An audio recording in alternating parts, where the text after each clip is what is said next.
We are continuing to follow new developments of the spread of the mysterious coronavirus. World Health Organization officials holding an emergency meeting today in Switzerland. The virus has now killed at least 17 people in China. It has sickened hundreds of others. Let's get right on to Meg. Tirrell's been following the story all day long. Joins us back at CNBC HQ with what we know at this hour. Meg. Hey, Brian. Well, we were closely watching the World Health Organization today to see if it would declare this novel coronavirus a public health emergency of international concern, joining it with just 5 other outbreaks so designated since 2005, including Ebola and Zika. Speaking to the fast-evolving nature of the situation, the WHO said it needed more information and more time to decide and will convene a meeting of its emergency committee again tomorrow. What the committee did say, there is evidence of human-to-human transmission of this virus so far observed among close contacts like family members and healthcare providers. There's no evidence to date of ongoing transmission after that. And while the virus is in the same family as SARS and MERS, known as coronaviruses, it's not yet known if this virus spreads in a similar way to either of those. Just how easily this virus spreads among people and how severe it is are things public health researchers are still learning. Meanwhile, the city of Wuhan, where the outbreak of pneumonia-like disease has been going on since last month, announced today new measures to shut down travel out of the city, temporarily closing airports and train stations and suspending the city bus, subway, and other modes of transportation.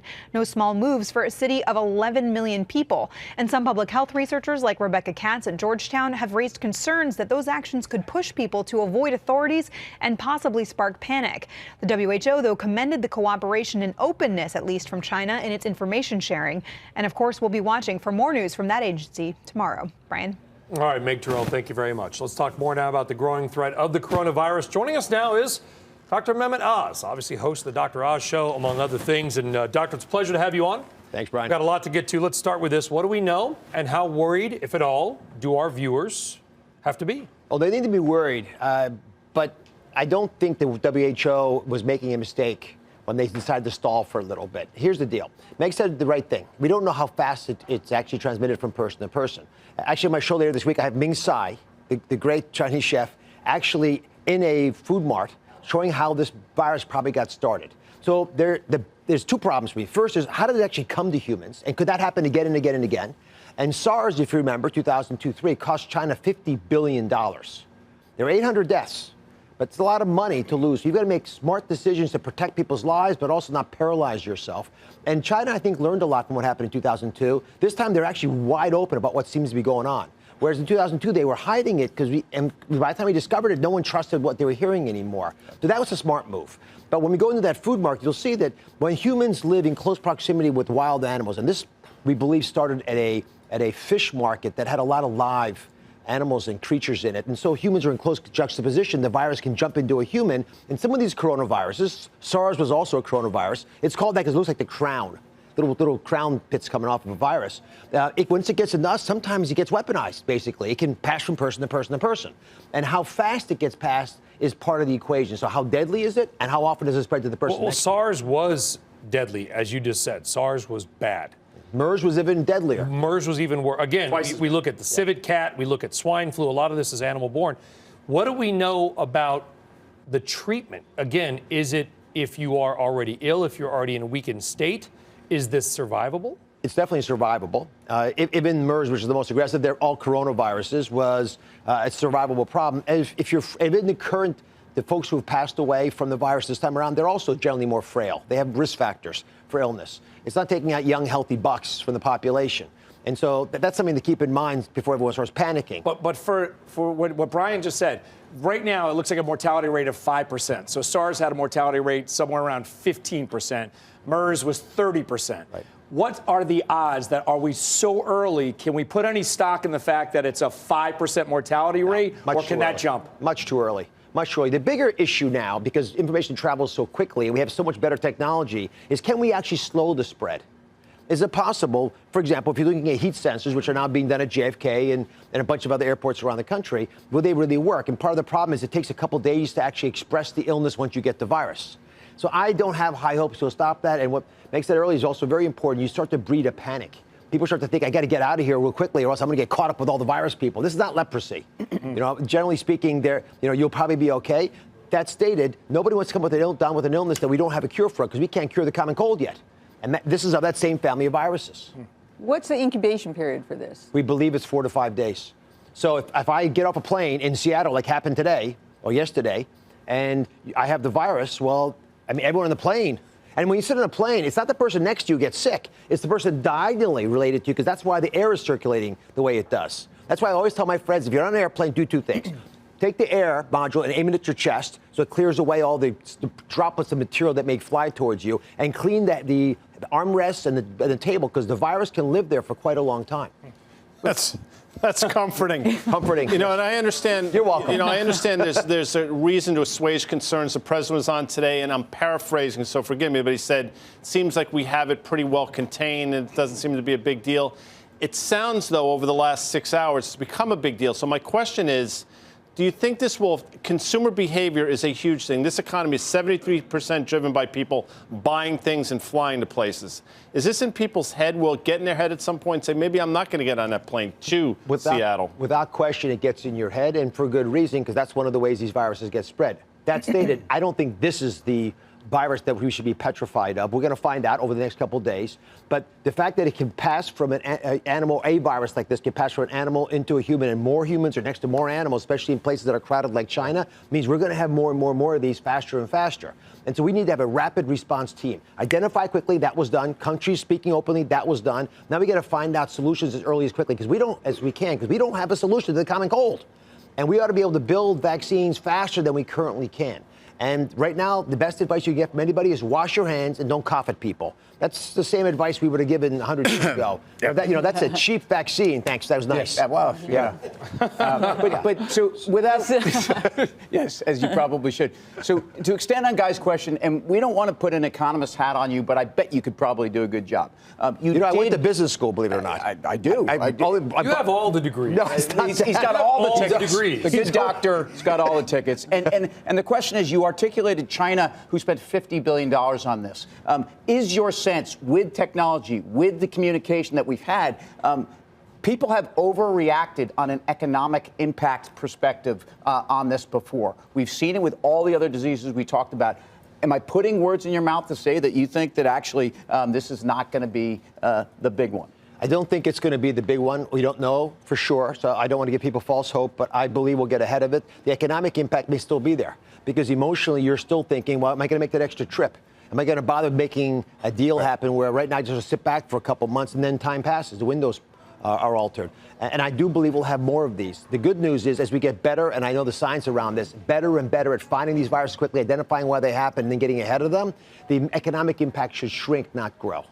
Let's change topics. The economic impact and the trading impact. This is fast money. Yes. Beyond meat, beyond belief to some. Obviously, forget about the stock fundamentals. Are you a believer in the plant-based meat movement? Is it healthy?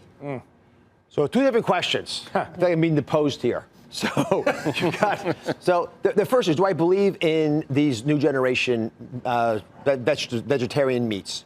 And I strongly do. And it's not just Impossible Meats, it's Beyond Burger. They've got a bunch of other ones. The old-fashioned black bean burgers included. But there are chicken alternatives now. There's bacon alternatives. And all of them have a health argument. But at the very core, let's go back over some basic numbers. The business is probably an $85 billion business, right, by 2030. That's the rough number that most people are agreeing is real. So if that's the case, and we've got six-fold increase in vegans, and that's not even the market for these guys. The real market is 2/3 of millennials, and its generational beliefs are now converging, really want to lean green.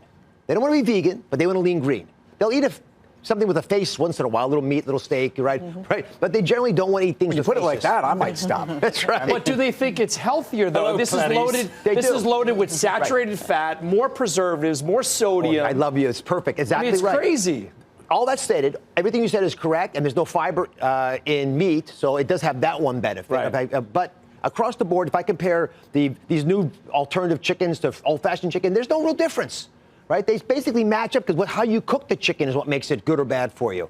But at a broad level, it's much better for the environment, which is going to carry the day ultimately. And if you look at people around the planet who lean green, eat primarily vegetarian foods, there's 20% reduction in heart disease, 20% reduction in diabetes. My friends, if you have diabetes in America right now, you need to cut out meat.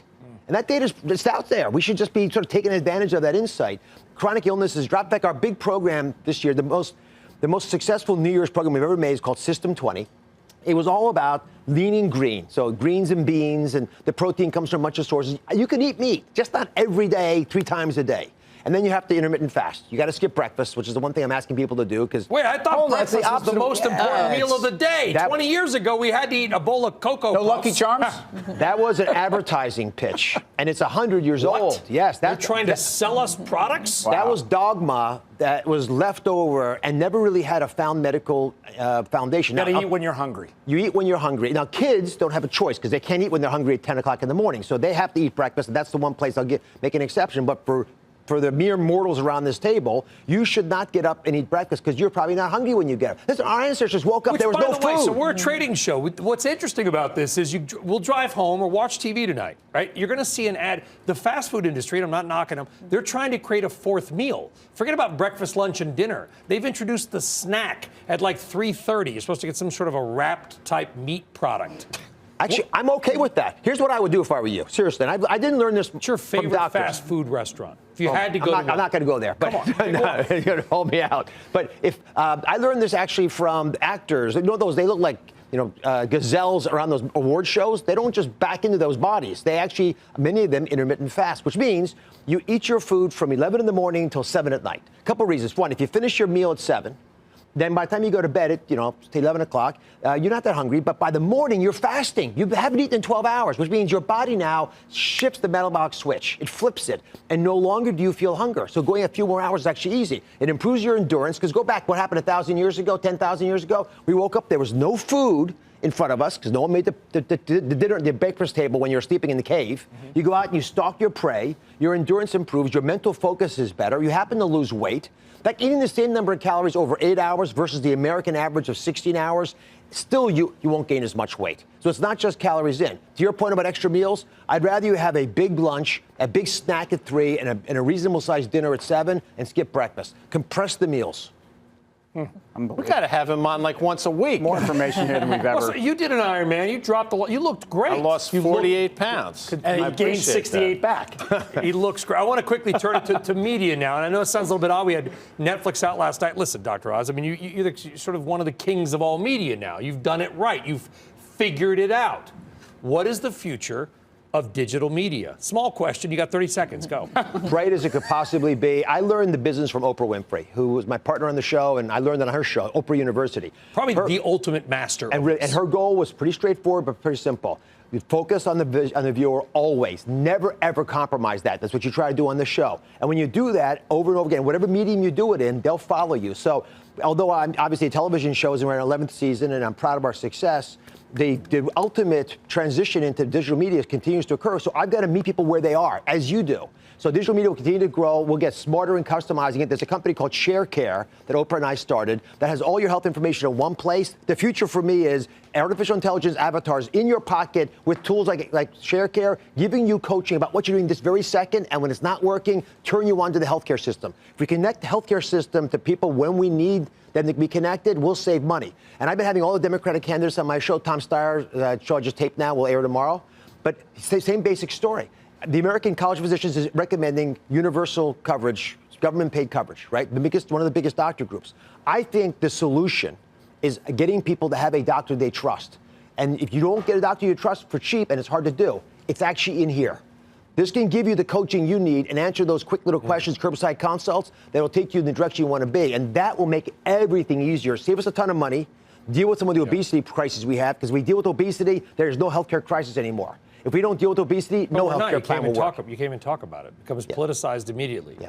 Well, the idea of using technology to make any system you love more affordable and better quality, that can't be lost in the political discourse. That's a Democrat and Republican issue because it's an American opportunity. And we should drive that change for the whole planet.